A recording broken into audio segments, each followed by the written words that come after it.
Right. This camera up and running. All right. So what we're going to do is do a live stream where we're just going to answer whatever questions you might have. Welcome. I just want to recap any issues that people might have about anything in the war. It's a good time to do it at the 1 year anniversary. And hello, both of you. Ask whatever questions you might have. I'm just going to ramble about reflections of 1 year, but I will happily pause and answer any questions that anybody has. So um, I'm there's a lot of us are reflecting right now, trying to understand, like, wow, how did we get here? This is a year. Like, so first, that we're at a year in is a huge victory for Ukraine. Let's just start with that premise, because remember the timetables were supposed to be in 3 days. They would be to Kiev. The whole country would be taken essentially within 3 weeks. I mean, they take Kiev. They would essentially work out from there, and it's really remarkable that they're already at the point where they're in a year in. Now, I don't want it to be going on any longer, but I but that they're still fighting. And the example that I would give would be something like there was a Banksy thing. I saw in an article this morning in the Guardian, there was a Banksy um mural that's turned into a stamp or something along those lines, where it's judo, and there's this little kid flipping this huge judo guy, and you can actually do that. I mean, not necessarily like a 10-year-old flipping a huge adult, but a smaller person in judo, and I practice judo. I have a brown belt in judo. um, yeah, a smaller person can flip a much larger person, and there is some truth to the bigger they are, the harder they fall kind of thing, if you're doing the right thing. And I think that's kind of what is going on here. Okay, welcome all of you. If you have any questions about anything over the last year, I want to talk about it. I want to answer it. So please feel free to ask your questions. I'm looking at it right now. So just type that in. In the meantime, I'm just going to go on and give you some reflections about what I have thought about as we're getting to a year. So first, the first point is this: a year in is not a loss for Ukraine as much as they're losing stuff, or buildings are being destroyed, or people are. It's a win for Ukraine. A year in is a huge loss for Russia. Like, this should never have happened. Like, they calculated in their initial calculations, if they thought that they would be still fighting a year ago, they wouldn't. A year in, they wouldn't have actually started the war. But this is what bullies do. They try to pick on somebody that they think is, smaller and able to knock off very quickly. Somebody asked me about this the other day when I was talking about Putin as the bad decision champ, and they in the comments they said, "Yeah, but Putin has been successful in other places like Chechnya." Okay, but Chechnya has like a population of a million or something along those lines. It's not a fair fight by any rational standard. So to go in and devastate something, what? Okay, so something that's a hundredth plus, or a little less than a hundredth of your size, that's not a big thing. So yes, Putin picks on those that he thinks he can beat. He doesn't pick on those that he doesn't think he can beat. Okay. So that we're a year in is actually a good sign in that sense. Um, okay, what else? I've been thinking a lot about RT, and yesterday I showed you this little clip from RT from 1 year ago, and they're breathlessly talking about how, the war has started, and they're going to be so kind to they've been ordered to be respectful to people, and things along those lines. Um, I I think at the time, the people at RT were as surprised that the war started as everybody else. Like, so go back a week ago, and I showed you the clip of somebody saying, and the media is saying that they're going to go and invade, and that's America might as well go and invade, and they were saying that kind of thing. I think the people at RT were as surprised because this was actually a closely guarded secret. The more I read, the more I'm finding out, like, not many people understood what was about to happen. Hi, folks. Welcome. By the way, there's a bunch of you now. Please add any questions that you have about the last year of the war in Ukraine to the chat, and I'll answer it. So I think the people at RT were actually genuinely surprised. Now, that does not let them off the hook when months or a year later they're still spouting the same party line that is clearly factually incorrect.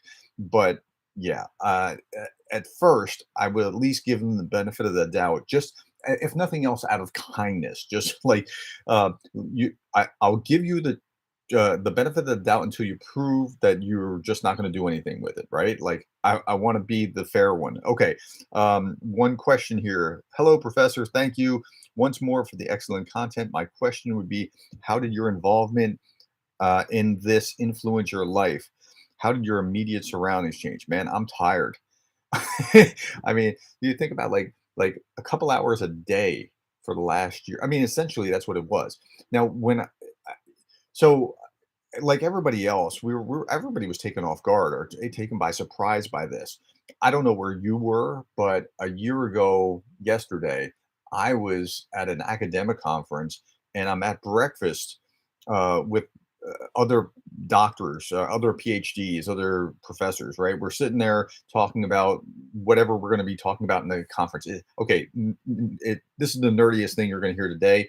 I'm the former president of the Southeast Case Research Association. I was at the annual meeting of the Southeast Case Research Association. This is a academic conference where professors get together and they share their case studies with each other and they refine them to publish them. Okay. So I'm there at breakfast, and I remember I was sitting next to Susan, and I'm talking to her, and we're comparing notes. Like, I can't believe Putin invaded. Like, we all got it wrong. We thought that it was not going to happen. He was just saber rattling in order to get concessions, and we're just surprised by that. A couple days later, when I hear Zelensky's line, great line.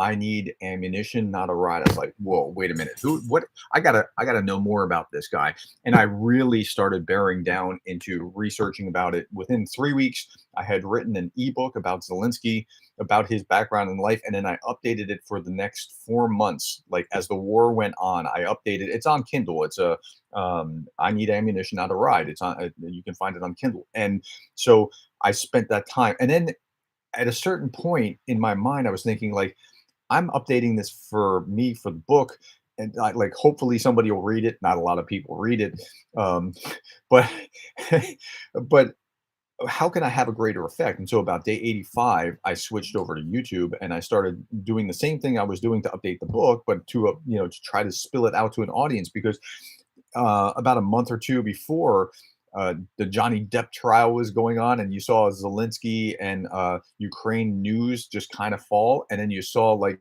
rise of other things displacing it. You can only do so much in a news cycle. So yeah, that's what I did, and so I was spending like hours, like I mean, I can't, I could, I if I quantified how much time I spent, I would cry because this has not been it has not justified it financially. However, it's a good cause, and I'm trying to do my part in it. Okay, so yeah, I'm tired. That's the answer because this has been a lot of work. Next, Raspberry. Good morning, Professor. First time ever commenting. Hey, welcome, Raspberry. What questions do you have? Let me try to scratch where you itch. Ivan said, "Do you think China will more or less covertly help Russia with munitions, even if it means risking sanctions?" That's a great question, Ivan. I was just reading about that. I think China is shrewd. The Chinese leadership are very intelligent, very shrewd. They do not want Western sanctions. They want to help Russia, but I think they'd be also happy with becoming the senior partner in the relationship that Russia has with China, because historically it's been a scenario where Russia was a senior partner and China was a little brother, and I think they'd be happy to let it flip flop, and to let Russia be to China what North Korea is to Russia. Like North Korea is this pariah, and Russia is headlong moving toward being that pariah. 141 to 7 was the vote in the UN. It's a non-binding vote, but it still takes our temperature of the world. 30 some odd abstained, including China and India. So China doesn't want to actually get to a place where they get banned or they get sanctioned or they don't want to lose their Western market, right? Like Russia's like, well, we lost your Western market, but we don't need you, right? Of course you need them. The way to wealth is either increase production or free trade. And when you lose that huge amount of free trade that they lost with the Western world, it's gotta hurt. So, but they're saying, well, we don't need you. China doesn't want that to happen. They want to support Russia. They want to, but either way, China can play it where we're neutral, we're supporting you, but we're really not supporting you, and they can win either in either scenario. But I don't think they're greedy enough to support Russia at the expense of their own sanctions, if that helps. Okay. Next, Giggles says a few minutes ago, Polish media posted a video showing Biden and Zelensky walking up the stairs with Zelensky double walking behind them. I don't know anything about it, but I mean, I'm willing to look at it. Um, I, I that's the first I've heard about that. Raspberry says, I share your exhaustion. I spent the first week waking up to check if President Zelensky had been assassinated. Man, I prayed for that guy more than I can tell you. I was watching, my heart stopped one day when so I'd go to the president's website and I read, so for the first like 4 or 5 months I read every word of every speech that was posted on the president's website. Like that's how much I was refining and putting stuff into the book. And when the website of the president was down, I was like, oh no, right? I mean, it was so I understand exactly what you're talking about. I mean, I've really spent a lot of time praying for him. Stephen Cole, good morning. Is this your first live chat? Good to see you live. No, it's not my first live chat. It is I do it periodically, but it's usually a spur of the moment thing where I'm like, let's talk about this. Let's see what kind of questions I can answer. And so that's really where that happens. Drifting Cowboy, Professor, do you have an opinion about Europe being so unprepared for such an invasion? Why the U.S. bails them out while they're able to spend their budgets on socialism, not military? Well, so we've done that. So we all do this. I mean, this is kind of a we're cyclically stupid. I don't know how to say it any better than that. With the fall of the Soviet Union, we had a peace dividend, right? So I was in college in the early '90s, and I was in Army ROTC, and President Clinton killed my ROTC program with the peace dividend. What we found out shortly thereafter is the peace dividend was not really that much of a dividend in the sense that while the Soviet Union wasn't an issue, there were issues that were going to sprout up all over. Now, you got to understand there's a psychology to this. The issue isn't the Soviet Union is bad and we are good. The issue is that there's evil in the human heart, and that can spring up anywhere. That spring up internally within our country, and we've probably seen some of that evil in our country. And then it could spring up anywhere. It can be ISIS, it can be the Soviets, it could be potentially China, it could be whoever it could be, because the human heart is fallen and depraved, right? So again, this is the way that I'm filtering the world, and this is what I see. So if I'm correct that the human heart is the issue, then we can't really, have a peace dividend. We have to constantly be vigilant, right? Now, with Europe, they got a little bit too comfortable feeling the umbrella from the United States, and that's something that Trump, to his credit, was actually saying, "Look, you got to start doing this." Now, whether he did it for that reason or whether he did it because he didn't want to keep paying the bill or whatever, nonetheless, they started actually working toward that end. Not full throatedly, but they started working toward that end. Now, they're caught off guard. Certainly, they're now well aware that an issue can come up and that they can, they have to really face reality. But it was kind of nice, feeling like there wasn't any real threat anymore. But it was a false place to be. It wasn't reality. Okay, I hope I answered that question. But yes, I mean, they keep expecting the U.S. to bail them out of a European issue.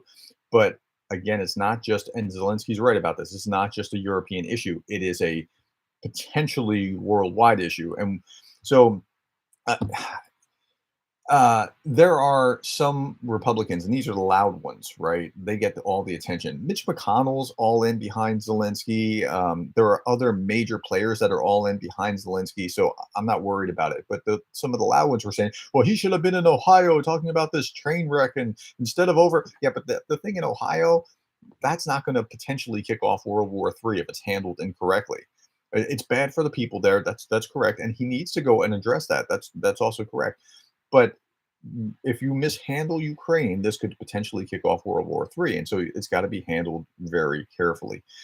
Okay, let's see. So that's the thing with Europe. I hope I answered that well enough. Good morning, Mitch.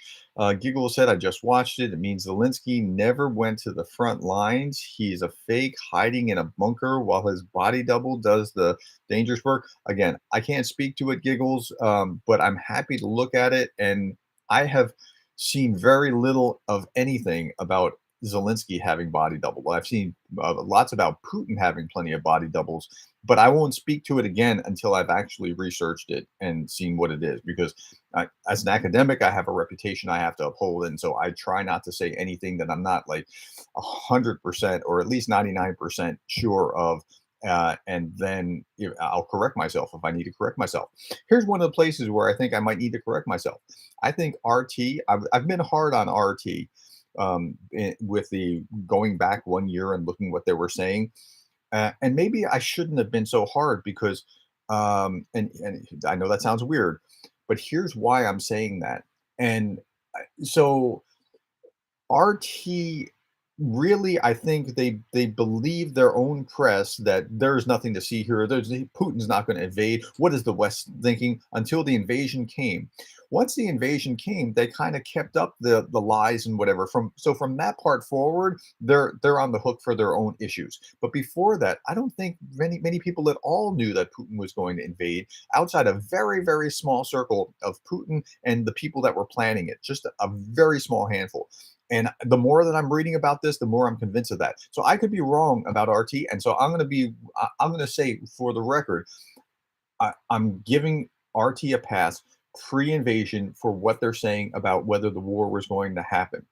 I think they were just saying the line that they were fed, and but so I'm going to correct myself when I see something, but I'm not going to speak to that because I don't know anything more about it, and I'm not going to speak to something when I'm ignorant about it. Okay, evil is in each of us too. That's right, Mitch. Exactly. I mean, that's the point. Alexander Solzhenitsyn said that in the Gulag Archipelago. That if only it were so easy that there were these bad people over here and these good people over here, and you could just separate them and get rid of them. But the evil goes through every human heart, and who can kill their own heart, right? So we all have the capacity for great evil, and that's what I'm concerned about there. Okay, Miss Tang, you made it. Congratulations, Miss T Mag. Sorry. Welcome. Glad to see you. I see a lot of your comments. Matt says, Professor, as a citizen of the EU country, I wonder how much did an average U.S. citizen's perception of Russia change during the last year? Enormously. And how much this conflict is resonating among ordinary people. I think that uh, okay, so when let's go back to RT. RT constantly has this refrain of, America's just out to get us. They've always been wanting to get us. No, that's not the case. We were blissfully apathetic about Russia until January last year, maybe December. In January, we're starting to hear like, hey, they're massing on the border. They might do something. And we're starting to go, I don't think they're going to do it. But, they're like that. That's how they are. But we weren't even thinking about you, Russia. Like, you're just not, we were just not that into you. Right. But once you invaded Ukraine, we're going, wait a minute, Ukraine's a legit democracy. Yeah, there's corruption and other things there, but they're a legit democracy trying to be a legit democracy. They're a threat to Russia just because of the contrast of whatever the authoritarianness, and it's even more of a contrast now as Putin has doubled down on being authoritarian. They're as much a threat just because of their existence as anything else. I mean, they're certainly not a military threat, or we're not a military threat to Russia.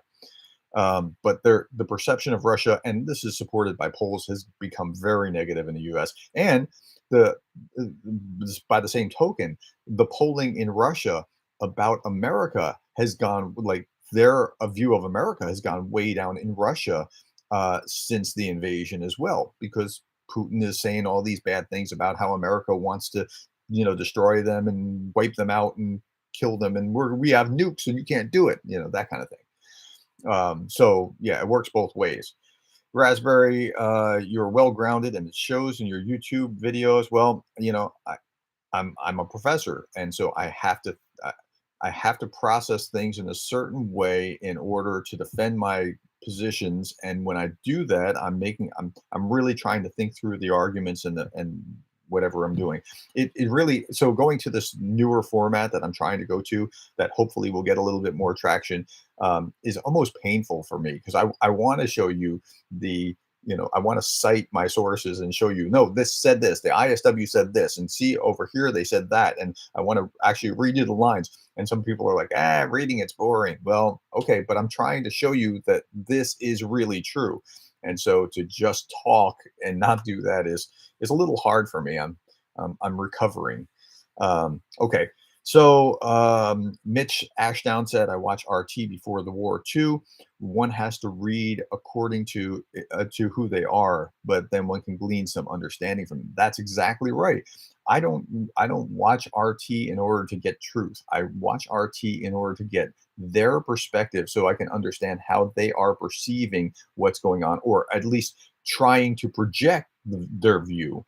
That's why I watch them, not because I'm thinking, hey, they're right. But you know what? Watching them is really insightful. And you can't even watch it in most places, like even in the United States. I can get it through Rumble, but that's about the only place I know how to find it. But it's worth doing in for that reason, and you get perspective. Like, listen to everybody. Like every so I'm a Republican, right? But I want to listen to Democrats, because they'll have perspectives. If I really listen to them, that will shape my understanding properly about how they see themselves, even if they're wrong, or even if I'm wrong, right? I'm still getting a different, an additional layer of understanding just by listening. It doesn't hurt to listen to understand and try to perceive things. Okay. Um, Watch RT. Okay, Mitch. Kind of the criminals say the law is out to get them. I'm not sure exactly what you're saying, Mitch. If you can explain that, I'll try to answer. Uh, Miss T Mag, professor is correct. This is exactly how I felt as an ordinary American. Russia, who until the invasion, yeah, that's right. I mean, we just weren't into you. I mean, we had other things going on, and we just were not thinking. And honestly, we weren't that aware of Ukraine either. And like, Americans understand Ukraine far better than they did 1 year ago, just because of the war. Like, we could find you on a map maybe, but the distinctions, the nuances between you and Russia, it was kind of like, what are the distinctions between uh, the English and the Irish? They're kind of the same-ish, right? Now, I'm half Irish. I know that they're not, right? Like, when I say half Irish, genetically, like my great grandfather, came with the potato famine. Um, so I know that they're not, but it's all kind of blends together. So that's how the perspective was. Now it's pretty distinct, and so I think that's a very fair point. Ivan says, if Russia loses the war and the regime falls, can the cycle of authoritarian regimes in Russia be broken? Can Western democracies prevent a repeat of the 90s and a rise of a new dictator in Russia? All right, that's actually a really, really good question. Pardon me. So there was a article I talked about 2 weeks ago. It was a Russian novelist talking about how the zombie of the Soviet Union is back. And he called it a zombie. It's like this undead thing that came back from the grave. We thought we had buried it, we hadn't. Now, after World War II, the Allies shot the Nazi body. The Germans kicked the body into the grave and covered it up, right? It's dead, it's gone. And Germans think very, very differently now. Same thing with the Japanese. The Japanese, after the Japanese mentality, Bushido, right? The warrior ethos that was there. Yeah, it's very different now, right? And that was part of defeat on the battlefield, which led to the Allies taking over and redoing the system. And it's like, no, it's not going to be like this. Like the high road to high power in the German military, as I understand it, is through bureaucracy, not combat arms. And that was intentional to kind of like tamp some of that down. I mean, after all, you did kind of start two world wars. So, I mean, we don't want that a repeat of that.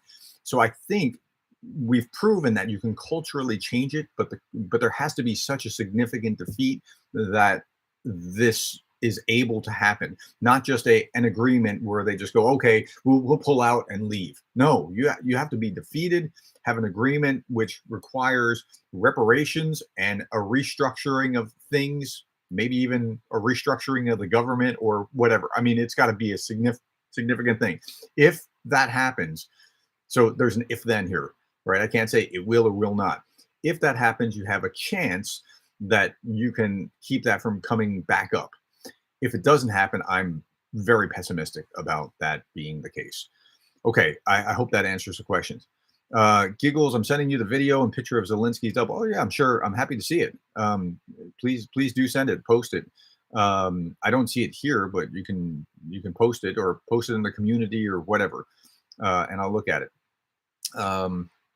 He doesn't have a body double. I don't know anything about Zelensky having a body double. I do know that Putin has multiple body doubles, and Putin comes out of his bunker wearing I mean, he's constantly, when he's in public, wearing body armor. He's paranoid. I think COVID made him extra paranoid. And so, but I don't know that that's the case about Zelensky. That sounds a little surprising, but it's not far-fetched considering that there have been multiple assassinations on attempts on his life. So it could be. I just don't know anything about it and I can't speak to it. He doesn't have a body double. This is a new stunt from RT, and that's also very possible or probable. And I mean, if I was a betting man, I would say it's probably more of the RT side, but I'm not going to speak to it until such time as I actually know something. It is his bodyguard who looks like him and is now portrayed as a body double. Well, okay, so that could be something. Raspberry, good question. Okay, OSK, as a Finn, I think Russia won't change easily. It would take a chaotic period and many years to hope in the young generation of big cities. Yeah, I don't know that I would. I don't have an optimistic view of the hope of the young generation necessarily, because the young generation are very apathetic. Not as apathetic as their seniors, but they're still apathetic. I mean, you watch 1420 and you hear people talk about. They're asked directly in Russia, do you have issues with people falling out of hotel balconies? Well, people fall out of hotel balconies in every country. Like, yeah, not like to this degree with oligarchs and that kind of thing. So I'm not as optimistic about that. But I could be wrong, and I've been wrong about things. So that's perfectly possible. Okay, France the French. What would be the political solution for Russia for the next decade? Which political system would work for Russia after generations of autocracy? That is such a fantastic question. I mean, I can't even explain how fantastic a question it is.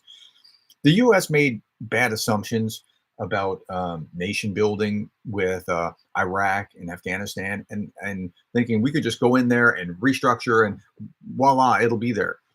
And we were wrong. And we're wrong precisely because it takes time for this kind of thing to happen.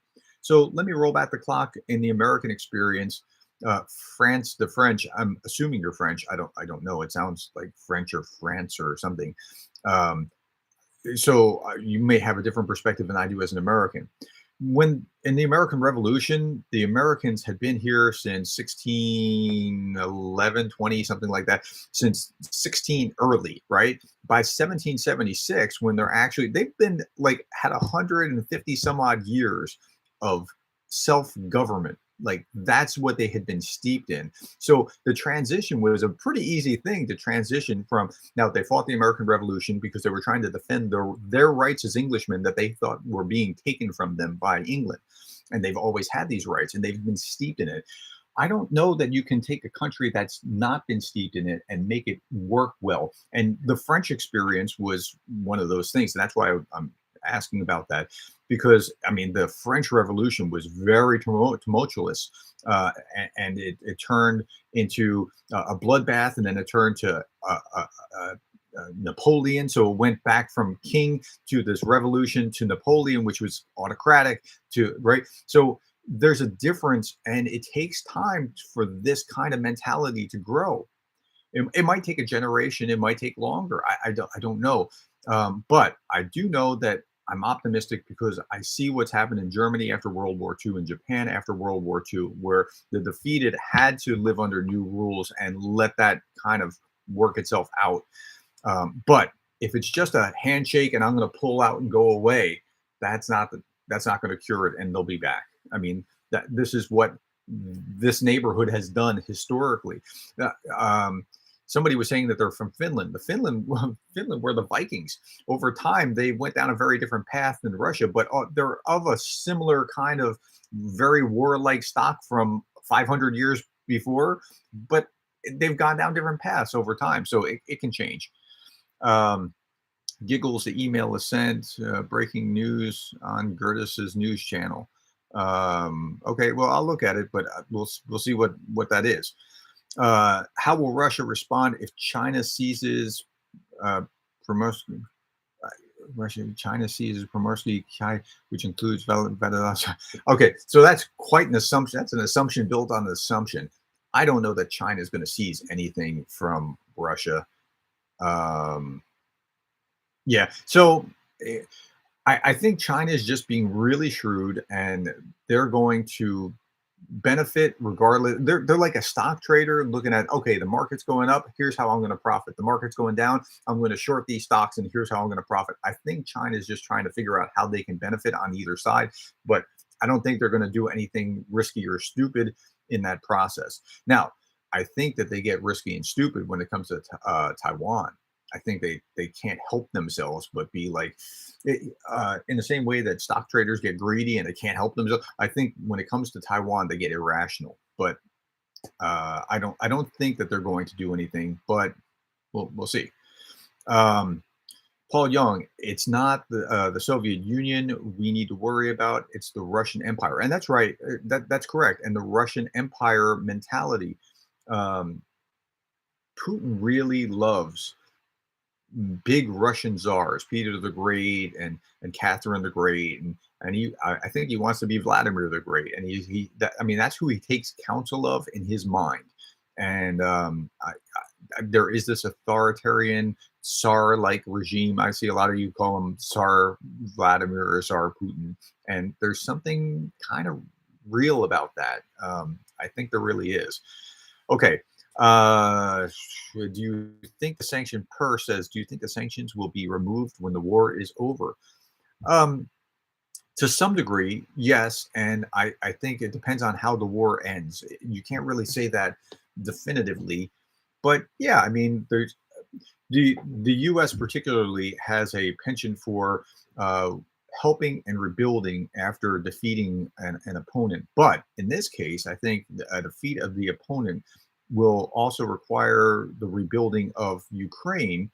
And so that's going to mean that, and I've heard some politicians say this recently, and I've been saying this for months, like that Russian oil money needs to go to fund Ukraine's rebuilding. Like that's what that should be. All of it should be earmarked until it's paid off. Now, that's going to put a hurt on the Russian economy, which it's about a third in energy, is about a third of the federal budget in Russia. Like John McCain wasn't wrong when he said that Russia is a gas station masquerading as a state. There's something very true about that. It's not entirely true, but I mean, that's why they think they're powerful. It's like Saudi Arabia. It's the same kind of dynamic. Okay. Thanks. Giggle says Russia just cut oil exports to Poland. That's 10% of Poland's oil. So what? Poland's like the most hardcore supporter of Ukraine. By the way, what's really interesting about Poland is that there's a not anti-German. There's a not friendly to German government in Poland that is very pro-Ukraine, and so that there's this dynamic here between Poland and Germany that is they're not buddies. They're not they're very much rivals. But a Poland, Baltics, Ukraine bloc in the EU could be a huge counterbalance to Germany and France. Like Germany and France are kind of like the big EU leaders. And especially once Britain's no longer there, it's like it's the Germany and maybe France show.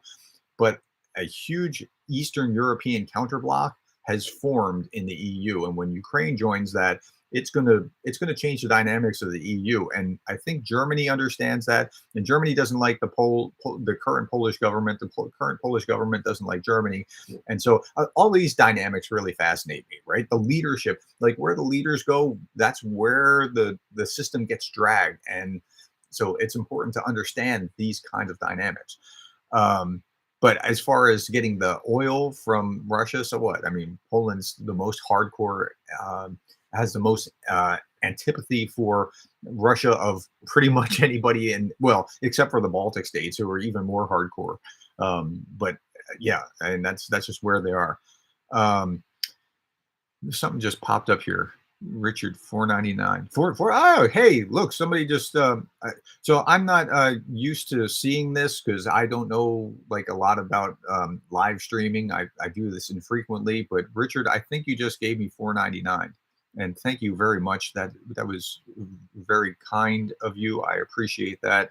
um so when people like buy a coffee or something like that, it's just confirmation, keep going.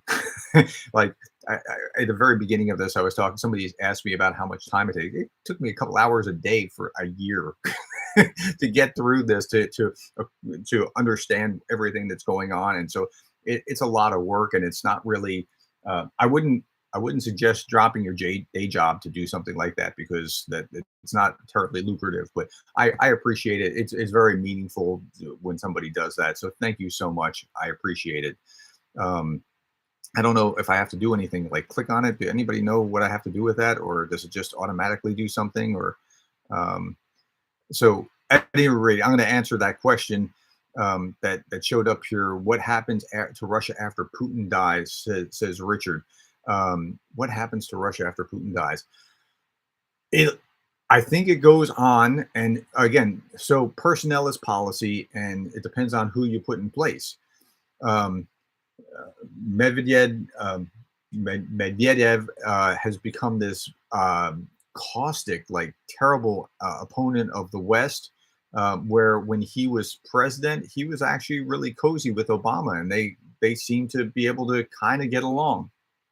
I have no hope in him. Most of the leadership does not show me that they are interested in repairing that relationship. But if they're defeated on the battlefield and have to make concessions, it won't really matter if there's enough of a defeat that they can internationally reach in, sanction, cause changes within the system or whatever, so that this can be rooted out. And I think the international community is largely behind that kind of thing. Okay, not sure about your analogy with Germany and Japan after World War II. Those countries were progressing technically and economically, even while at war. Russia is degrading. Yeah, it's not a perfect analogy, but I think it's a model that it can be done after a sound defeat, and then a having to reach into the system and revamp the system. So you're pretty correct about that. That it's not one to one, but at least it gives me a little hope. Giggle said the EU stopped importing oil from Russia. Yeah, and then there's a kind of a backdoor or something about the oil from Russia, where the oil goes to India. India refines it into diesel and then sends it off to the EU, and they're trying to close that loophole. Mrs. T Mag, Poland is massively building military. Yep, they sure are. And most of Europe is now thinking, you know what, that 1%, 2%, maybe it's not enough of our GDP. We need to start rethinking how to allocate to military and to build up properly, as they should have been all along. I mean, um, yeah. So Russia, Russia is moving up toward 20%, and they have a plan to move toward like 20% of their federal budget potentially. But then you can only go so far, and that's what happened in with the Soviet Union with Reagan with the arms race. Like they just couldn't keep up with that arms race.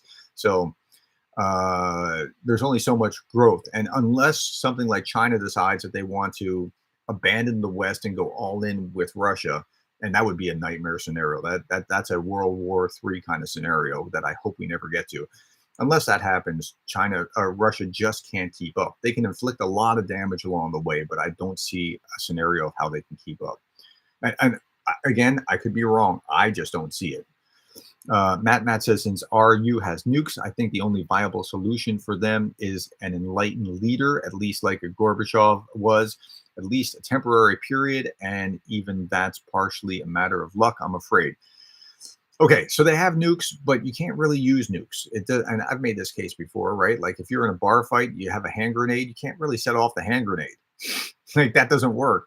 So their conventional forces are like the guy in the bar having to have the bar fight. Having the nukes doesn't really help them except for not invading their country and not like, but Ukraine was never in danger of invading Russia in any meaningful sense to begin with. So, all right. Giggles, per EU stopped seaborne oil imports. This is pipeline oil. Okay. Mrs. T Mag, even if that's true, Giggles, I don't think it really matters. You're probably right. France da French. Russia needs someone like Kasparov after Putin's chaos. Right. But, and you're exactly right. They need someone like that, but it can't be seen as the U.S. somehow setting up their puppet, because then that becomes a whole different thing. So the U.S. needs to be hands off and let that leader emerge. And, but yeah. So part of this is like Putin's a KGB ex-KGB guy, and he really thinks that the U.S. was behind the Maidan revolution, where the CIA was behind it, where I don't believe that that was the case. The facts just don't seem to indicate that, but I think in his heart of hearts, he believes that. So if Kasparov came in, I'm sure the hardliners would be like, see, he's an American plant, right? So, but they do need someone like that. Ms. T-Mag, it does matter. See, are you guys fighting about something here instead of talking to me? Sorry, Professor, have to go today. Appreciate your videos. Thanks for coming. I appreciate it. Let me skip down. Mitch Alston. Each leader is an individual. We don't know who will be the next Russian leader, so we can't very well predict what they would do. That's exactly right. We can't.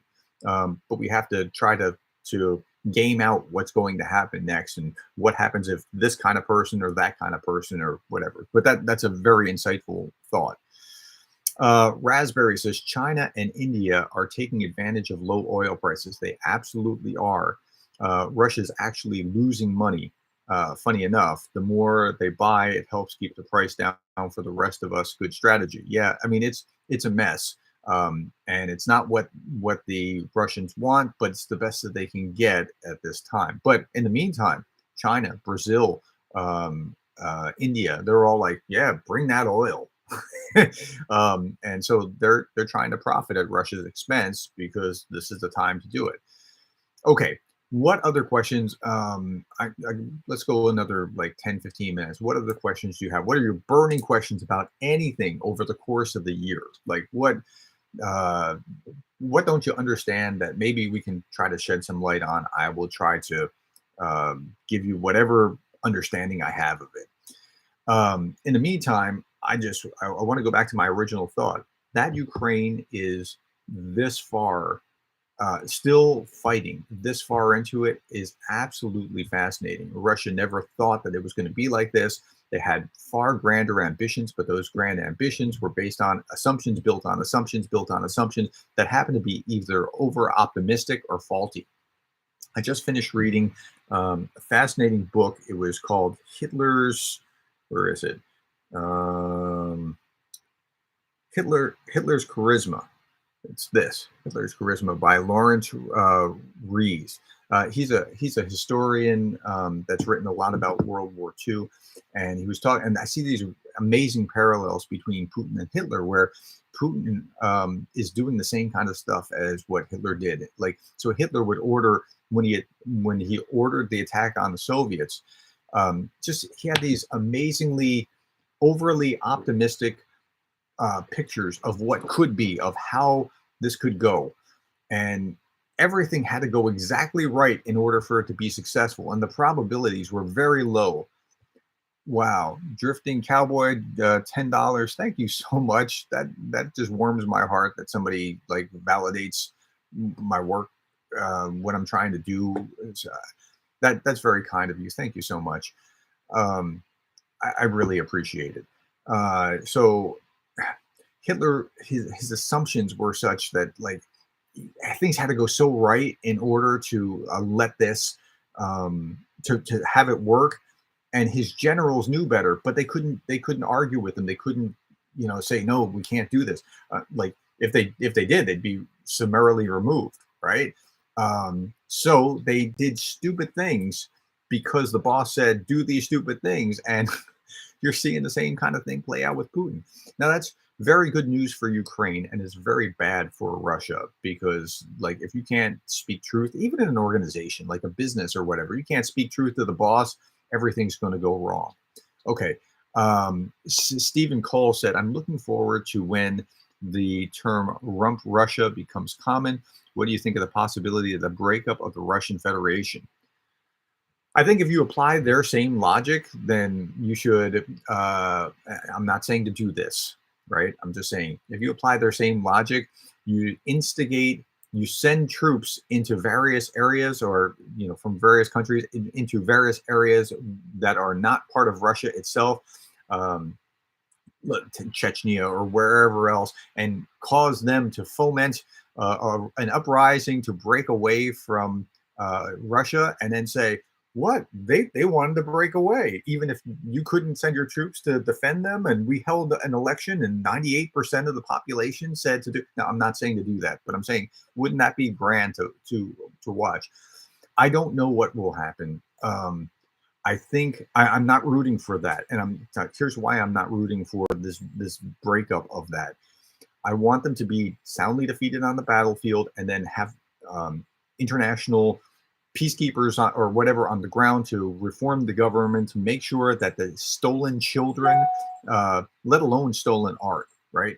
But like stolen artwork and other things get back to, but stolen children that have been imported into Russia, to take them away from their parents, or to have them adopt so that they can get home to Ukraine. I mean, like, it's nightmarish to think just all the atrocities that have gone on, and we want to right those wrongs and bring justice and healing to the people that have been violated in Ukraine.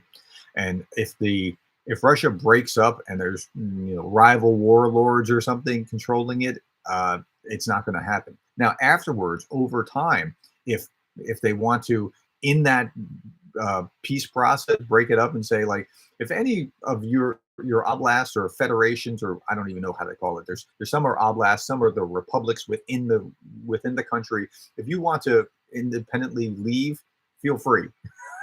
They should actually inscribe that into the peace document at the very end and see what happens, because ethnic Russians are crazy racist against non-ethnic Russians within Russia, and they've been disproportionately sent to Ukraine if they're non-ethnic Russian. Okay, great stream and fundraiser for Doctors Without Borders last night, something like $67,000. Wow, that's amazing. Live stream was on the Enforcer. That is crazy. Wow, that's great stuff. Ivan says, even in the future, Russia leans toward. Even if in the future Russia leads toward democracy, it's too big to get a Marshall Plan, European Union candidacy, or NATO partnership. So let's talk about a Marshall Plan of something. The Marshall Plan needs to be from Russia to Ukraine with Russian oil and gas and whatever else, paying for rebuilding what it broke. Like, it's not to rebuild Russia, it's to rebuild Ukraine. Now, if in time you can do what has happened to the Germans and Japanese to reform their society and the mentality is different, then we can cross that bridge into something else, joining EU or something else. But in the meantime, I can't see it. My crystal ball is too murky. I can't predict it, but I just I I'm not optimistic. Let me put it like that. Okay, Giggle said, have you considered the reputational damage to NATO after Merkel and others admitted to having no intention to honor their treaties? Um, okay, so I think there is something potentially to that, but when you think about how, so you, so the people that are pro-Russia, and Giggles, you seem like you're pretty pro-Russia, and that's okay. I can learn from your perspective, right? Um, People that are from that, they stop and only think about Minsk. They don't go back before that. They don't go back to what happened with the Budapest Memorandum, where when Ukraine gave up their nukes, they gave up their nukes, and the US, the UK, and Russia guaranteed their sovereign borders. Russia, freaking Russia, guaranteed their sovereign borders. And Russia is the aggressor. And then they want to squawk about the Minsk agreement, and they're not honoring the Minsk agreement. The Minsk agreement that came in when you dishonored your commitment to guarantee their borders, and then you sent in your little green men to occupy part of their country. And then you talked about how NATO, they're going to join NATO when you know full freaking well that they can't join NATO because you were occupying within their country and they can't do it. So this, what you're saying is crap. I mean, what you're saying is you're worried about that when Russia has been that dishonorable on this. Come on, that's not even. It's not. It's hardly even worth mentioning. All right, Giggles. I mean, I don't know what else to tell you here. You got to look at the whole picture, and if you look at the whole picture, Ukraine has been the victim, and Russia is not the aggrieved party. They're not. They're the aggressor. Okay, Carla Cochran as a U.S. immigration sponsor of 5 Ukrainians. Good on you, Carla. That's amazing. I'm surprised that there are so few people and groups willing to sponsor Ukrainian refugees. Why aren't there more people willing to help? I don't know. I think there's probably. Thank you for the clap, Raspberry. Is that for me or Carla? I think that there should be more in the U.S. I think there probably are more in the U.S., but it's probably like we just got a lot going on and it's hard to find. There's also a mentality like, that's over there. But I think if you're paying attention, it's not over there. It's not. I mean, and when you talk about like people that have that mentality, you got to remember historically, 20% of the U.S. population during the Revolutionary War were loyalists. You don't hear much about that, right? Because they kind of moved to Canada or went back to Great Britain or something. But 20% of the population, you had a sizable chunk of the population before World War II that were isolationists. So what you're seeing here now with that apathy, or the people that are getting all the press attention, unfortunately, about like, oh, why are we doing this in Ukraine? There's not. I don't perceive much of an anti-Ukraine coalition in the United States. I don't see hardly any of that at all. What I see are the loudmouth Republicans that are trying to make political points against Joe Biden. And I get it. I mean, I want to make political points too. I don't want to do it on Ukraine though. So let me talk about that. I'm a Republican, right?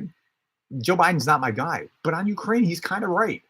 And if it roll back the clock, if I was a Republican and FDR was not my guy, I can still say Hitler's a bad dude. We got to stop Hitler. So I have no conflict here with that. I can separate those things, and I think you should separate those things. So, but you got to understand that there's always been this like undercurrent, like there's never been this complete solidarity, and that's part of the democracy and how it functions. You can have that undercurrent, but you got to, when you see evil, you got to call evil evil. Okay. I hope I answered your question. Stephen Cole, I was shocked to learn that Russia freaking Russia was a moderator for the Minsk agreements too. Boo. Yeah, isn't that fascinating that Russia would, so what that weird double dealing, that conflict of interest, that Russia was a moderator there? Come on, really? When they're occupying the land, that should never have happened. That was a, to my mind, a political calculation to try to make the thing go away. That's all it was. Um, okay, next, Nadav Ben Shlomo. Shlomo. I thought both sides violated the Minsk agreement. Yeah, but the Minsk agreement was built on the violation of the previous agreement, which, so if we roll back the clock to the root cause with Budapest, Russia violated it and nothing happened. Yeah, and really, here's the whole reason that we're here is because nothing happened. Nothing happened in 2004. Nothing happened in 2008. Nothing happened in 2014. And because we were asleep at the wheel, remember we were talking about this earlier, but you know, just not paying attention to military supplies or whatever, or NATO, or not doing enough, the peace dividend, that kind of thing. Because we're asleep at a wheel, here we are right now, and we need to not do that again. The clapping was for you, but thank you, Carla, for helping Ukrainians. Yeah, I want to thank you, Carla, for helping as well. That's awesome of you. That's really, really great. Stephen Cole, bravo to Carla Cochran. You are a hero. Absolutely, Carla. I really appreciate that you're doing that. Richard Key, I'm concerned that if the conflict is not concluded in the next 10 to 12 months, support for UK will become more of a partisan issue. Do you get entangled with the 2024 election? Do you have the same concern? Yeah, I think it. I have a weird theory, and I don't know that I'm right. Okay, so but this is just a theory. I think that if you saw a reversal in the government, it would flip. Whether it's in the UK or so in the UK, it's different. It seems like there's more solidarity there. But so in the US, I saw this happen with COVID. Like so when Trump was in office during COVID and had this like Operation Lightning Warp Speed, whatever he called the thing, to get a vaccine, Democrats were like, I'm not ever taking a vaccine. No vaccine for me. And then when it reversed and Biden was in office, it was like and I'm overly doing this here, right? But when it reversed, it was Democrats were like, I have my 3 shots, and you why don't you have your shots? Your shots. I'm a good person, and you're not. You don't have a shot. And Republicans were on the other side, like, I don't believe in vaccines. Like, wait a minute, it was your guy that was just so But I have a weird feeling that if it reversed on Ukraine and Biden was no longer in office and it was a Republican supporting whatever, so Trump has taken a position that's kind of like, let's make a deal. Let's just get this over with, and not really full-throated support of Trump. Pence is full-throated support of Trump. No, not Trump. Pence is full-throated support of Ukraine, and so he staked out a very different position. McConnell, full-throated support of Ukraine. DeSantis is kind of somewhere in the middle. I can't exactly tell where DeSantis is. So, but let's say there was full-throated support of Ukraine from the Republican candidate. I think the Democrats would start to lose support because they're finding this opposition. You can't just have knee-jerk opposition to the guy just because of that. And while I'm talking, here's the thing that I've seen in this, because all my liberal followers tend to, left-wing kind of followers tend to think, well, if Trump was in office, he would have just given it away. I don't think so. And every Republican I talk to a man, do not believe that would have happened. At least for Trump's ego, but they don't believe. They think that he would have pushed, like this never would have happened because they would have pushed strength. Now, let me also talk about this. I think if it flips, it could go very wrong the other direction, and I think that's probable, but we won't know until that time. The longer it goes on, the more probability you have of a breakdown of allies. So that's a bad thing, but the longer it goes on, the more weapons are being funneled into Ukraine while the Russians are losing their stock, right? I mean, they can get some from like maybe Iran or something, but yeah. So over time is a good scenario for Ukraine, I think, until a certain point, and then you have the diminishing returns. Okay, let me get back to the questions here, and we'll wrap up in just a couple minutes. Mitch Al Asdun says, not to say anyone has come up with a better way, but partisan politics is counter to democracy, I feel. No, it's actually partisan politics are good. Madison talks about even more factions would be even better because then you wouldn't let one group read the Federalist Papers 10 and 35 and 51 for a little extra fun. But Madison's arguing that more factions actually creates more safety because there's no one group that can dominate others. And so I would encourage you to read the Federalist Papers 10 and 35. Suri Samakliu, I can't pronounce your last name. That's why I said Yuri. I just said Yuri last time. Seeing people like you and Carla being that passionate about this warms my heart. Your reaction was just fire. Yeah, I'm sorry. I got a little angry there. But that's because people, they only show one side of the equation. And if you look at the whole, Russia is the violator. Russia violated their agreement when they got the nukes from Ukraine. Like, do you think that Russia would be doing this if Ukraine had their nukes and could nuke Russia back? No. Do you think Russia would be doing this if Ukraine was in NATO? So not allowing, and Germany is, I mean, come on, you're to blame. You're the ones that blocked Ukraine from joining NATO earlier on. I mean, this is a real problem. We would not be in this mess if we had just made different decisions before, but that's how all of life works, right? Like, you're who you are today because of the decisions that you have made up to this point. So it works like that with nations too. Okay. Christian says, absolutely. I learned so much from you. I'm glad to hear that. I just wish that other people could too. And I can't figure out YouTube of how to grow. I know this, I just don't understand YouTube. It's a dark hole to me. Really, it's an enigma. France, the French, thank you for your time, Professor. Got to go. So do I. So this will be the last two comments. Yeah. Rain Dog, nice to listen to you. Well, I'm glad that you thought so. And last comment, you're absolutely right, Professor. Well, that's a good comment to end on. Okay, well, that's it. Thank you for your time, folks. I really appreciate that you're listening, that you're engaged, that you're active, and I'll talk to you another time. Bye-bye.